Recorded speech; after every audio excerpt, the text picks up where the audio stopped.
I try not to fidget as Mom slides the platter of pot roast toward me. The familiar scent of rosemary and garlic fills the air, momentarily masking the tight knot of tension in my chest. My charcoal pantsuit, simple and practical, suddenly feels inadequate next to Camille's flowing maternity dress, the delicate floral pattern perfectly framing her 7-month baby bump. "More potatoes, Adriana?" Mum asks, scooping a generous portion onto my plate before I can even respond. "Thanks," I mutter, catching Dad's approving nod from his throne at the head of the table. Camille's husband, Ethan, keeps his eyes fixed on his plate, cutting each bite into neat little squares. He hasn't looked at me once since I arrived, which is unusual, even for him.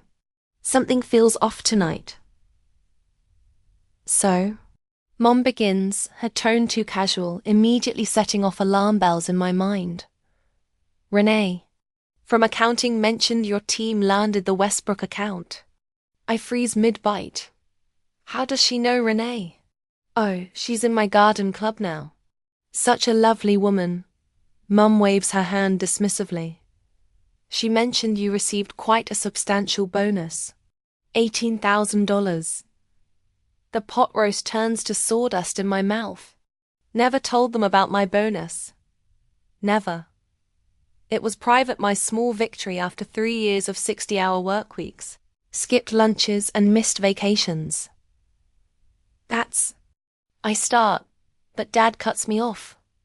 "Perfect timing," he announces, setting down his fork with a clink that silences the table. "Adriana will be sponsoring Camille's baby shower." My fork freezes halfway to my mouth. Time stops as the words hang between us.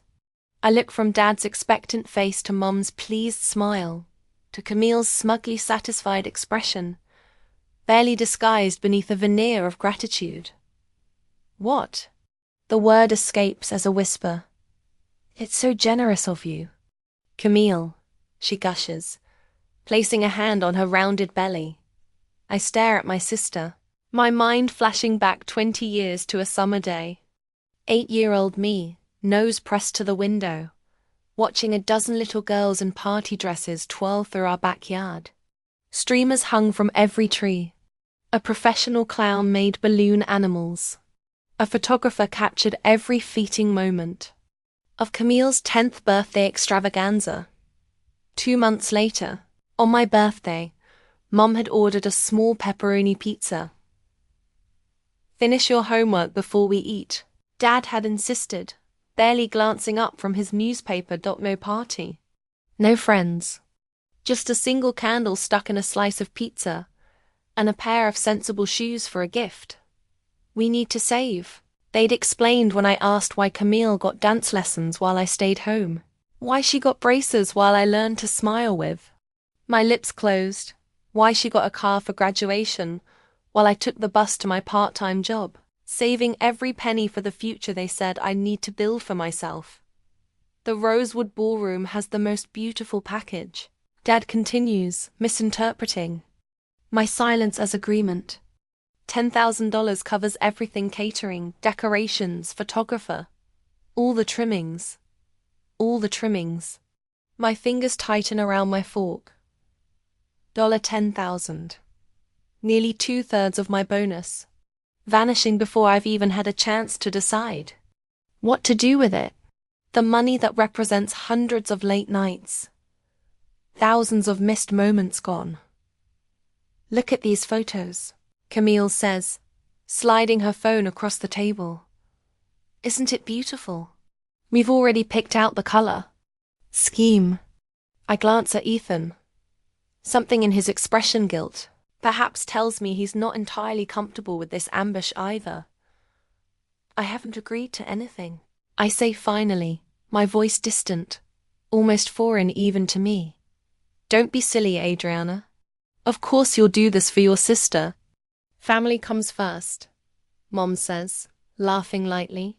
The drive home is a blur, rain tapping against the windshield in rhythm with my racing thoughts. I park in front of my apartment building, small, but mine, bought with years of careful saving, while co-workers upgraded to luxury rentals. Inside, I kick off my shoes and sink onto my sofa, the one indulgence I allowed myself. A notification ping from my phone feels accusatory. I open Facebook to see Camille's post, already gathering likes. So blessed to announce that my amazing sister Adriana is throwing us the baby shower of our dreams at the Rosewood Ballroom. Best aunt ever. Family love. Baby shower. I stare at the screen. They've trapped me. Refusing now would make me the villain in a story they've already written. A role assigned long ago. The next morning, the phone rings at exactly 7:30 a.m., just as I step out of the shower. I already know who it is. "Hi, Mom," I answer, towel draped over my shoulder. "Just checking in, sweetheart. Did you sleep well?" Her voice is syrupy, falsely casual. "Fine," I lie. My night was spent calculating how many overtime hours. $10,000 represents 416. To be exact, 52 8-hour days. Good. I was thinking about the shower menu. The Rosewood offers brunch and afternoon tea options. Her pause expects enthusiasm. None comes. Camille leans toward tea sandwiches, but with her condition, she needs the protein from the brunch option. I watch water droplets race down the bathroom mirror. "I haven't agreed to this, Mom," I say finally. Her laugh tinkles through the phone like breaking glass. "Don't be difficult, dear. Your father is stopping by your office today with the brochures." The call ends before I can protest at work. I'm reviewing quarterly projections when Jessica pokes her head in. "Someone's here to see you." "You're Dad." My stomach tightens. "Thanks." Dad stands in reception, his golf tan making his teeth unnaturally white as he smiles. Under his arm, a leather portfolio bulges with what I know are the brochures. "Busy day?" he asks, sliding the portfolio across my desk like a deal in a boardroom. Martha and I took the liberty of narrowing down the options. Inside are glossy photos of the Rosewood Ballroom, draped in pastels, elaborate centerpieces, custom printed, napkins, paperclip to the last page, an itemized invoice for $10,000, with my name already filled in as responsible. "You've already done the consultation," I say flatly. Naturally. These packages move fast. Deposit is due October 15th. Camille is very excited.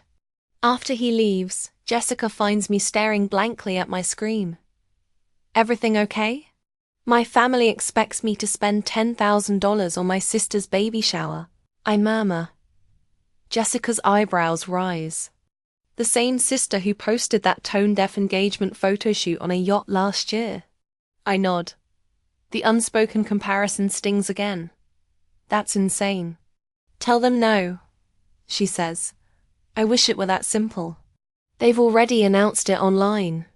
Booked appointments, chosen the venue. That evening, an envelope waits in my mailbox.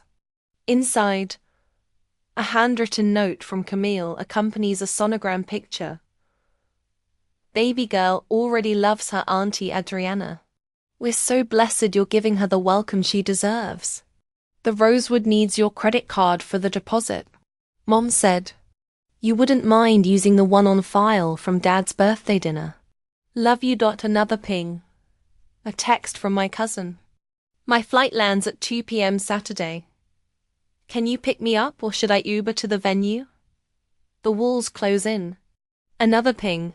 A private message from Ethan. I'm sorry about all this, Adriana. I tried to suggest something smaller, but you know how Camille gets. Please help us this once, for family harmony. I promise to make it up to you. The next morning, a knock at my door reveals Mom holding a small white bakery box tied with a pink ribbon. "I brought breakfast," she announces, breezing past me into my apartment. She places the box on the coffee table and opens it with a flourish, revealing a single slice of 3-layer chocolate cake from Bivers, the upscale bakery that catered all of Camille's childhood celebrations. I ordered the full cake. For the shower tasting, the thought you might like a sample, she hands me a plastic fork. The cake looks exactly like the one from Camille's 10th birthday, the party I watched through the window. For adults, a small slice is enough. Mom says, watching me take a tentative bite. Children deserve the big cake. Don't y'all think? The chocolate turns to ash in my mouth as memories surface, Camille blowing out candles on entire cakes while I received my dutiful slice. Camille unwrapping mountains of gifts while I received my practical one. Camille's dreams nurtured while mine were deemed impractical. It's delicious, I lie. After she leaves, I sink onto my sofa, the remainder of the cake slice sitting untouched on my coffee table. Tears slip down my cheeks as I realize I'm still that little girl with her nose pressed against the glass, watching someone else's celebration from the outside. My phone rings, my therapist returning my urgent call from this morning before my mother came. Tell me what's happening, Adriana, Dr. Levine says. The words pour out the dinner ambush, the invoice, the credit card, the social media announcements. As I speak, the scattered pieces of my life form a pattern I've never fully acknowledged. They've always done this, I whisper, the realization both devastating and oddly freeing. They've always expected me to give while Camille takes. And what do you want to do about it? Dr. Levine asks. I glance at the calendar where the 15th of October looms the deposit deadline, the date when I'll either surrender my hard-earned bonus or finally stand my ground. I don't know yet, I admit, but for the first time I allow myself to imagine saying no. That night, as hourly texts from Camille light up my phone with shower color schemes and guest list additions, I lie awake reviewing my life of acquiescence. Each time I gave in. Each yes that should have been no. Each sacrifice that went unnoticed while Camille's smallest efforts were celebrated. As dawn breaks, I realize this isn't just about money. It's about my worth. And for once, I need to value myself first. Camille's latest Instagram post appears on my phone screen at 6:12 a.m., jolting me awake better than any alarm. Her perfectly filtered ultrasound photo is captioned, "Can't wait for baby shower details. Aunt Adriana's special gift is going to make this celebration unforgettable. Blessed family, General Sant." I stare at the ceiling, counting the hairline cracks I've memorized over sleepless nights. 47 comments already. Each one another brick in this prison they're building around me. At work, later that morning, my phone buzzes again. A text from Jessica. Did your mom just call the office asking for my help with surprise elements for a shower? The betrayal burns fresh. They're reaching into every corner of my life now. The morning crawls by in a fog of spreadsheets and client calls. At lunch, my boss Diane stops by my desk, concern creasing her forehead. Robert Reynolds was in the lobby earlier, said he needed to drop something off for you. My stomach twists. My father. She nods, sliding a glossy brochure across my desk. Mention something about your commitment to his golf buddies. Everything okay? The rosewood ballroom brochure gleams under fluorescent lights. Someone has helpfully circled package prices in red marker. Family stuff, I mutter, shoving it into my drawer. Nothing important. Back in my apartment that evening, I pull out the bottom drawer of my filing cabinet. Beneath tax returns and insurance policies lies a simple manila folder. Inside, the deed to my apartment. I trace my signature on the document. 2 years ago, the down payment represented 1,842 hours of overtime, weekends, when Camel was posting. Beach vacation photos. Holidays spent alone with microwave dinners while they gathered without me. Too small, Mom had said when she first visited. Why not rent something nicer in the meantime? Such a waste to buy before you're settled with a family, Dad had added, not bothering to hide his disappointment. I pull out my work calculator. $10,000. Exactly how many hours of my life? How many skipped? Lunches and postponed doctor appointments? My fingers find the small photo tucked into the folder's pocket.me on my 25th birthday, standing alone in my kitchen. A whole chocolate cake with thick frosting sits before me, the first entire cake I'd ever bought just for myself. No slices, no sharing, mine. Mom had called that night, "At your age, I was raising a family, not playing house alone." I'd cut a sliver of cake after hanging up. Old habits. The next morning, Diane calls me into her office. I expect questions about the Westbrook account, but instead, she gestures to the chair across from her. My sister tried the same thing when I got my first bonus, she says without preamble. Suddenly needed help with my niece's college fund.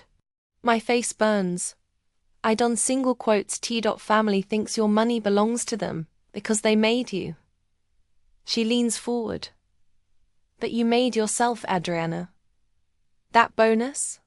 You earned every penny through work they never saw or valued. Her words follow me through the day, echoing as I push open the door to Magnolia Cafe, where Mom and Camille ambush me the next afternoon. They've already claimed a corner table, fabric, swatches and ribbon samples spread across the surface. We've narrowed it down to sage green with gold accents, Camille announces as I slide into the chair across from them. The calligrapher needs final guest count by Friday. Mum pushes a sample. Invitation toward me, my name prominently displayed as host. A price list clipped to the back. I stare at the delicate paper, feeling the walls closing in. The web they've spun so carefully around me. Each thread another expectation. Another assumption. Did you ever consider what I might want to do with my bonus? The question slips out quietly. They both freeze. Mom recovers first with a practiced laugh. Don't be silly, honey. What would you need it for? You don't have children to support. The simple truth of it hangs in the air between us. I don't matter as much because I haven't produced the next generation. My value measured only in what I can provide others. I'm going to use the bathroom, I say, standing abruptly. Instead, I walk straight out the cafe door, ignoring their calls behind me. For the first time in my life, I leave them mid-sentence. Back at my apartment, Jessica helps me draft responses to the barrage of texts from relatives. Keep it simple, she advises. No, Jade, justify, argue, defend, explain. Just, I won't be hosting the shower on repeat. My therapist, Dr. Kelly, role-plays the confrontation scenarios that terrify me most.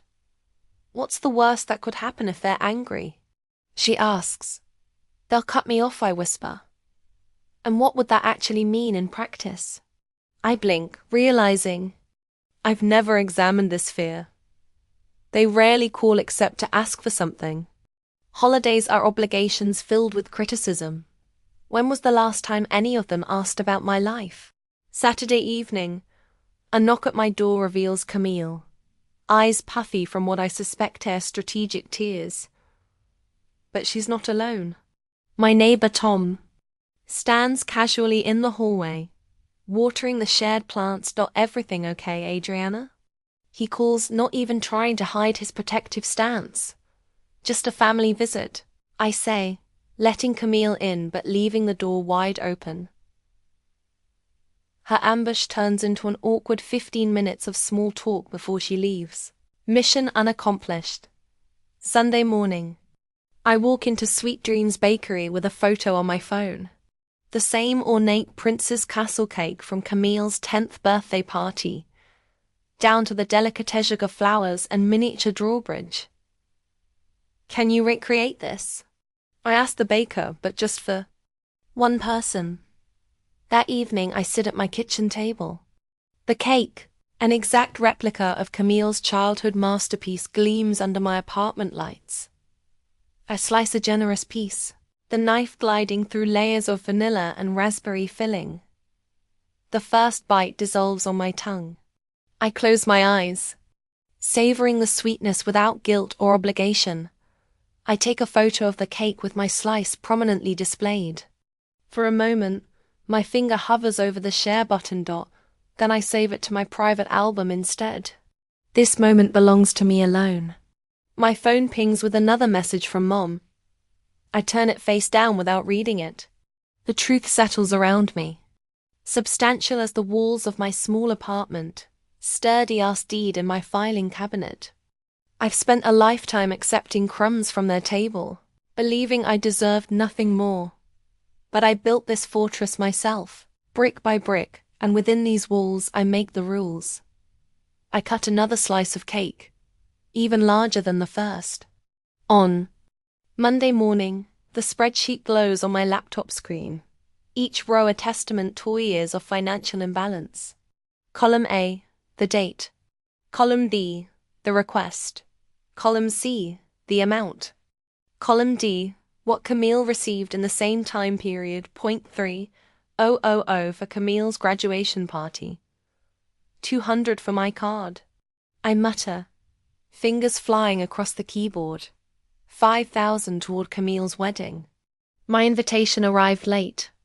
I've been at this for hours, excavating bank statements and credit card records like an archaeologist unearthing proof of a forgotten civilization. The civilization of Adriana Reynolds, family, ATM. My phone buzzes. Mum, again.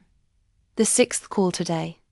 I silence it without looking and return to my spreadsheet. The numbers don't lie. They never have. The final tally makes my stomach clench. $37,842 over the past 10 years. Nearly $40,000 of my hard-earned money funneled to the golden child while I lived on ramen and worked overtime. I open a new document and begin typing. To my family, after careful consideration, I will not be funding Camille's baby shower at Rosewood Ballroom or any other venue. This is not negotiable. Thanks for watching. My financial decisions are mine alone to make. Any further attempts to pressure me will result in a complete communication break. Adriana. I read it over 3 times before hitting send. No justifications, no apologies, just facts and boundaries. The moment I click send, I feel lighter somehow. An hour later, the doorbell rings. Dad stands on my doorstep, face flushed red above his golf shirt. He doesn't wait for an invitation. Pushing past me into my living room. What is this nonsense? He waves his phone at me. Your mother is in tears. I meant what I wrote, I say, surprised by the steadiness in my voice. This isn't how we raised you. He paces my small living room, examining my possessions with obvious disapproval. Family supports family. Family. Exactly, I say. When has my family supported me? He stops, mouth opening then closing. For the first time in my life, my father has. No ready answer. I have a meeting with a client, I say, holding the door open. I need to leave for work this afternoon. His eyes narrow. This isn't over. Actually, it is. At work, I create a new email folder labeled Family and set up auto-forwarding rules. Every message containing shower, selfish, or your sister gets filtered away from my main inbox. Jessica from accounting notices my determined clicking. Family drama? She asks, leaning against my cubicle. Family financial exploitation. I correct her, feeling a strange liberation in saying it aloud. My phone vibrates with a text from a number I don't recognize. This is Kathy Miller. Remember me from high school? Your mom called about Camille's shower. I block the number without responding and add another rule to my email filter. By lunchtime, Camille has posted a tearful selfie on Instagram. devastated that some people care more about money than family. Please pray for my baby girl, who deserves to be celebrated, abandoned, during pregnancy, heartbroken. The comments flood in. So sorry. How could anyone do this to you? Family should come first. I close the app and take a deep breath. My rehearsed responses play through my mind like a well-practiced script. I've anticipated every guilt trip, prepared for every manipulation tactic. My phone buzzes again. Ethan, the credit card is maxed out. We can't make rent this month. Please, Adriana, just this once. I stare at his message, a cold realization washing over me. This isn't just about a baby shower. They're drowning financially, and I'm their only life raft. I'm sorry for your situation, I reply. I can recommend a financial counselor. N and 3 dots appear, disappear, appear again. Finally, Robert and Martha are coming to the Wild Sage Cafe tonight. They know you'll be there. Please don't make a scene. I almost laugh. They're worried. About me making a scene? The Wild Sage is my ritual, my weekly indulgence. A quiet corner table, the cedar plank salmon, and an hour with a good book. I consider cancelling, eating microwave ramen at home instead. No, I refuse to hide. They're waiting when I arrive after work. Mum, Dad, and Camille huddled at a foretop, near the windows. Camille's eyes are rimmed red, one hand resting protectively on her rounded belly. Mum waves frantically when she spots me. Adriana, over here, honey. Several diners turn to watch as I walk deliberately to my usual corner table and sit down. They exchange glances before migrating to my table like a small, determined army. Mom slides into the chair across from me. Dad stands at the table's edge, blocking my exit. Camille hovers at his side, sniffling dramatically. You've always been jealous of me, she says, voice pitched to carry. Even now, you can't stand that I'm starting a family while you're alone. An older couple at the next table looks over, clearly listening. This isn't about jealousy, I say, keeping my voice level. This is about $10,000. It's just money. Mom hisses. Family is forever. I'm not paying $10,000 for a party I didn't plan. I say, the words coming out clearer and stronger than I expected. Not now. Not ever. Dad leans forward, voice dropping to a threatening rumble. You ungrateful little. Sir, the waiter interrupts. Is everything okay here? Family discussion, Dad says. Dismissively. Miss Reynolds, would you like these people to leave your table? The waiter asks mid-directly. 3 pairs of eyes bore into me, silently demanding compliance. Yes, I say. I would. Heads turn throughout the restaurant as my family gathers their things. Camille's. Theatrical sobbing echoes as they make their exit. I expect to feel guilt or shame.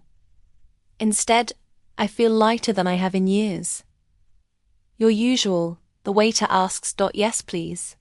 As he walks away, I notice several subtle nods from nearby diners. An elderly woman raises her water glass in a silent toast. My phone buzzes with a text from Ethan. I understand your position better than you know. I take a deep breath and do something I've never done before. I block my family's numbers one by one. Mum, Dad, Camille. For the first time in 29 years, only voice I need to listen to is my own, and it sounds remarkably like freedom. A week passes by in different attempts for me to give in. But I refuse. I completed a portfolio of evidence of what I contributed to this family through their years, and also found the co-signing agreement for Camille's loan. But all of that ends today. On Saturday afternoon, I walk into my parents' living room carrying a leather portfolio that weighs like armor against my chest. The text message about Camille's emergency hospitalization Due to stress brought me here despite my better judgment. But as I take in the scene, Camille lounging on the sofa, scrolling through her phone, looking remarkably healthy for someone supposedly in medical distress. The last thread of my guilt snaps clean. Where have you been? Mum rushes toward me, her voice pitched with practiced concern. We've been worried sick. Dad stands by the fireplace, arms crossed, his silver hair catching the afternoon light. Sit down. Adriana, we need to talk about what's happening with this family. I remain standing. Yes, we do. Ethan shifts uncomfortably in the armchair, eyes darting between me and Camille. The room smells of Mum's cinnamon potpourri, the scent she brings out when trying to create an atmosphere of holiday warmth regardless of season. A manipulation tactic I recognized from childhood. Camille has been under tremendous stress. Mum begins, perching beside my sister and patting her hand. The doctor said she needs to avoid all upset for the baby's sake. Interesting, I say, placing my portfolio on the coffee table because I called the hospital before coming over. They have no record of admitting Camille yesterday or today. The room freezes. Dad's mouth opens, then closes. It was the emergency room. Camille amends quickly. They don't keep records the same way. They do, actually. I unzip the portfolio, but that's not why I'm here. Mom leans forward, eyes narrowing on the folder. What's all this? The truth. I pull out a spreadsheet and place it on the table. This is a record of every financial favor I've done for this family over the past 8 years, totaling $47,328. Dad steps forward. Now wait just a minute. No, Dad. You wait. My voice doesn't shake like it used to. Camille's transmission repair. Mom's dental work that insurance supposedly didn't cover. The roof repairs on this house after you claimed your retirement account was frozen. I lay down bank statements beside the spreadsheet. I've highlighted each withdrawal, and beside them, I've noted where that money actually went. Mom's face pales as I continue. The money for the roof? 3 days later, Camille posted photos of her new bedroom furniture. The dental emergency? That was the same weekend you and Dad took that Alaskan cruise. You've been spying on us. Camille sits up, hand protectively over her belly. No. I've been paying attention. I pull out another document. This is the loan application I found in your trash last month, Camille, where you listed me as your co-signer without my knowledge. Ethan's head snaps toward his wife. You did what? She's my sister. Camille hisses. That's what family does. And this. I continue, laying down printouts of Camille's social media posts. Is your baby shower announcement from 2 weeks ago, before anyone bothered to ask if I was willing to pay for it. I look directly at my father, whose authority seems to be shrinking with each document I present. You've been using me as your emergency fund for years, taking from me while giving everything to Camille. That's ridiculous, Mum snaps, rising from the sofa. We've always treated you girls equally. The laugh that escapes me holds decades of hurt. Really? These are from my 8th birthday. I slide across childhood photos, Camille surrounded by friends and presents at her elaborate parties, contrasted with images of me alone at the kitchen table with a single candle and a cupcake. That was different, Gad says, his voice losing its edge. We were struggling financially then. Then explain this. Another document lands on the growing pile. My college fund that mysteriously became Camel's wedding fund, the inheritance from Grandma that went entirely to Camille's down payment. While Igor a coffee maker. You ungrateful little, Mom begins, but Ethan interrupts. Martha, stop. His voice is quiet but firm. She's right. The silence that follows feels like thunder. I've built my life without your help. I continue, my voice steady despite the trembling in my chest. I've worked 60-hour weeks while Camille calls in family emergencies. Every time she overspends, I've sacrificed vacations and relationships because I was taught my needs always come last. Dad sinks into his chair, the patriarchal posture collapsing. Not anymore. I stand taller, feeling decades of invisible weight lifting from my shoulders. I'm not your emergency fund. I'm not your second-choice daughter. How dare you speak to us this way? Mum's voice rises sharply. After everything we've done for you. What exactly have you done for me, Mom? Name one thing that didn't ultimately benefit Camille. Her mouth opens, closes, opens again, but nothing comes out. And that's what I thought. I closed my portfolio. Here are my terms for any future relationship.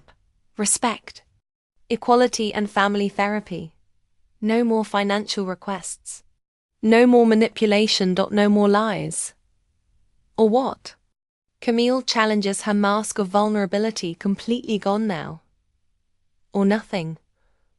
There will simply be no more me in your lives. I reach into my pocket and place my spare key to their house on top of the pile of evidence. The small metallic sound it makes hitting the table punctuates 29 years of inequality. The baby shower is cancelled, I say. Or rather, I'm not paying for it. What you do with your own money is your business. Ethan catches my eye as I turn to leave, giving me a slight nod that carries unexpected respect. Adriana. Don't you walk out that door, Dad warns. Finding his voice again, I pause at the threshold, turn back one last time. I already have, years ago. You just never noticed. As I close the door behind me, I hear Mom's angry sob and Camille's indignant protests. But louder than all of that is the sound of my own heartbeat, strong and steady, finally beating for myself. 6 months later, I hang the last framed photo on my living room wall and step back to admire it. Not a family portrait, those remain in storage, but a picture of me standing proudly in front of my new apartment building. Jessica took it 3 months ago on moving day, capturing the moment when I finally allowed myself to upgrade from my starter home to this spacious 2-bedroom with the terrace I'd secretly coveted for years. Perfect spot. Tom calls from the kitchen where he's arranging appetizers for my housewarming. The spring sunshine streams through windows twice the size of my old place. You think? I asked, tilting my head to study the arrangement. Absolutely. It's the first thing people will see when they walk in. He brings over a glass of wine to New Beginnings. The doorbell chimes and I take a deep breath before opening it. No racing heart. No clenched jaw. The physical symptoms of family anxiety have faded over 6 months of therapy. Jessica enters with her husband, Mark, followed by colleagues from work and neighbors from my old building. Not a relative among them, yet the room fills with more genuine warmth than I felt at any family gathering. Your donation helped fund our entire spring workshop series, says Leanne. My therapist, Coleguejo, runs financial literacy programs for women, 20 participants this session. I smile, remembering how it felt writing that check using part of what would have been Camille's baby shower money to help other women learn what took me years to understand. Not guilt, not obligation, just quiet satisfaction. Later, as conversation flows around my dining table, the one I bought myself without agonizing over the cost, Mark raises his glass to Adriana's first home-cooked birthday dinner with friends. It's not my birthday for months, I laugh. Practice run, Jessica winks. Since you mentioned your birthdays were always understated. The familiar ache rises but doesn't overwhelm me. Dr. Levine calls this progress feeling the hurt without drowning in it. After dinner, I slice into a decadent chocolate cake from Magnolia Bakery. Not the carefully rationed slivers of my childhood, but generous wedges that cause everyone to groan appreciatively. When I cut my own piece, the same size as everyone else's, the The simple equality feels revolutionary. My phone buzzes with a text. Ethan, I no longer flinch at family notifications. Camille started financial counseling. Baby girl arrived last night, both doing well. I type back congratulations, feeling the complicated tangle of emotions without needing to untangle them immediately. Next week's therapy session will help with that. Mum's Christmas card sits on my counter, just a photo this year. No guilt-laden message about family obligations. Dad hasn't spoken to me since I walked out 6 months ago. Some wounds need more time than others. The gathering winds down past midnight. I hug each guest goodbye, savoring the simple pleasure of chosen connections. After everyone leaves, I wander through my new home, fingertips trailing along walls painted in colors I selected. The second bedroom serves as both home office and the headquarters for the investment club I started with co-workers. A leather-bound journal sits open on the desk, documenting my journey, not for any Nielse's approval, but for my future self. In the kitchen, I cut another slice of cake just because I want it. The gesture, once rebellious, now feels like breathing natural and necessary. I return to the living room and touch the frame holding my photo. Not the one my parents wanted me to be, but the woman I chose to become. Some people will only value you when you value yourself first. I whisper to the empty room that feels anything but empty.